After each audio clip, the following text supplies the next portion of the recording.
UFO রহস্যে ঘেরা এক উড়ন্ত যান। কেউ বলে এটি অন্য গ্রহের উড়ন্ত থালা, আবার কেউ একে এক আলো ঝলকানি মনে করে। কারো কারো মতে ইউএফও আসলে এলিয়েনদের যান। এর মাধ্যমে কোটি কোটি আলোকবর্ষ দূরে থাকা নক্ষত্র কিংবা গ্রহ থেকে পৃথিবীতে আসে এলিয়েনরা। তবে আসলেও এলিয়েন কিংবা ইউএফও আছে নাকি এগুলো পুরোটাই কাল্পনিক? এলিয়েন ও ইউএফওর অস্তিত্ব নিয়ে যুগ যুগ ধরে বিতর্ক চললেও এই রহস্য আজও অমীমাংসিত। কিন্তু এরপরও এলিয়েন ও ইউএফও নিয়ে মানুষের কৌতূহলের শেষ নেই।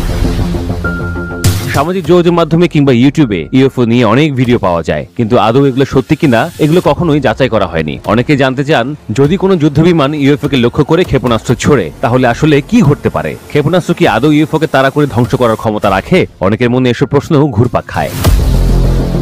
কিন্তু যুদ্ধবিমান কি আদৌ কখনো ইউএফও কে তাড়া করেছে? উত্তরটা হচ্ছে হ্যাঁ। এমনই এক দাবি করেছে ভারতীয় গণমাধ্যম WIO নিউজ। তারা দাবি করেছে বেশ কয়েকবার সামরিক যুদ্ধবিমান ইউএফও এর মতো অজানা উড়ন্ত বস্তুকে তাড়া করেছে। এসব বস্তু সাধারণত খুব দ্রুত গতিতে ও অস্বাভাবিকভাবে চলাফেরা করে। কিছু ঘটনায় যুদ্ধবিমানের পাইলটদের সেগুলোর দিকে ক্ষেপণাস্ত্র ছোড়ার নির্দেশও দেওয়া হয়েছিল। ইউএফওর দিকে ক্ষেপণাস্ত্র ছোড়া হলে কি ঘটে? অনেক পাইলট দাবি করেছেন ইউএফও কে লক্ষ্য করে ছোড়া ক্ষেপণাস্ত্র মাঝপথে হারিয়ে গেছে অথবা বিস্ফোরণই ঘটেনি। কিন্তু সাধারণত এমনটি হয় না, তাই এসব ঘটনার রহস্যের জাল ভেদ করতে পারেনি কেউই। কিছু রিপোর্ট বলছে অনেক ক্ষেত্রে ক্ষেপণাস্ত্র লক্ষ্যভ্রষ্ট হয় বা ইউএফও এত দ্রুত সরে যায় যে লক্ষ্যভেদ করা সম্ভব হয় না। অনেক সময় পাইলটরা বলেছেন বস্তুটি হঠাৎ অদৃশ্য হয়ে যায় বা দিক পাল্টে ফেলে, তাই এগুলোকে ধ্বংস করা যায় না।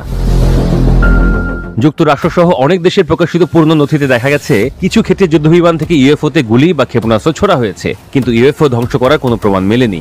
এ বিষয়ে তদন্তও হয়েছে, কিন্তু পরিষ্কার প্রমাণ পাওয়া যায়নি। এদিকে ইউএফওতে গুলি চালানোর পর নাকি পাইলটদের ঝুঁকির মধ্যে পড়তে হয়, কারণ অজানা বস্তুতে ক্ষেপণাস্ত্র ছোড়া মানে বড় ধরনের দুর্ঘটনা হওয়ার সম্ভাবনা থাকে। এছাড়া ইউএফওতে গুলি করার পর নাকি যুদ্ধবিমানের যন্ত্রপাতি হঠাৎ বিকল হয়ে যায়, এমন অভিযোগ করেছেন যুদ্ধবিমানের অনেক পাইলট।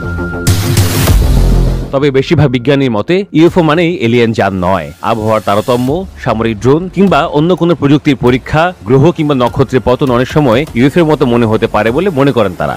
নাসা ও অন্যান্য গবেষণা সংস্থা বলছে ইউএফও আসলেই যে ভিনগ্রহীদের যান, এখন পর্যন্ত এর কোনো প্রমাণ নেই।